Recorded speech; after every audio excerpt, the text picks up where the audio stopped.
ഞാൻ ഈ പലചരക്കടയിൽ കുറച്ച് സാധനങ്ങൾ ഏൽപ്പിച്ചിട്ടുണ്ട്. അയാൾ സാധനം എടുക്കുമ്പോൾ എൻ്റെ ദേഹത്ത് ടച്ച് ചെയ്യുന്നുണ്ടോ നോക്കാം നമുക്ക്.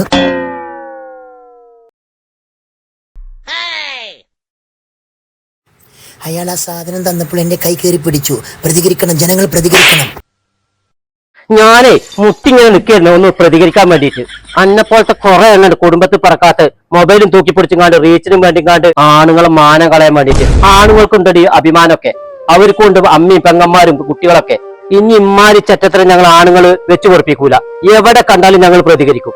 ഞാനിതേ നിങ്ങൾ ആണുങ്ങൾ പ്രതികരിക്കണ്ടോ ഇല്ലെന്ന് അറിയാൻ വേണ്ടി ചെയ്തൊരു വീഡിയോ ആണ്.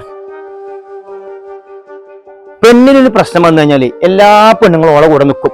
അവിടെ ജാതിയില്ല, മതമില്ല, രാഷ്ട്രീയമില്ല, അവൾക്ക് പേരുമില്ല. അത് പിന്നെ അതിജീവിത അല്ലെങ്കിൽ ഇരക്കാരൻ. നേരെ മറിച്ച് ഒരാണിനെ കുറിച്ചാണ് ഇല്ലാകഥ ഉണ്ടാക്കുന്ന വെച്ചാല് ഈ 90% ആണുങ്ങളും പെണ്ണിന്റെ കൂടെക്കാരം. അവിടെ ഓന്റെ രാഷ്ട്രീയം നോക്കും, ഓന്റെ മതം നോക്കും, ഓന്റെ പേരും ഓന്റെ കുടുംബത്തിന്റെ പേരും ആഗതിക്ക് വലിച്ചേച്ച് ശാരീരികമായിട്ടും മാനസികമായിട്ടും ഓൻ ആകാൻ തളർത്തും. പിന്നെ അന്തസ്സിലെ അഭിമാനത്തോടെ ജീവിക്കുന്ന ഏതൊരു ആണിനും ആത്മഹത്യയില്ലാതെ വേറൊരു വഴിയില്ല.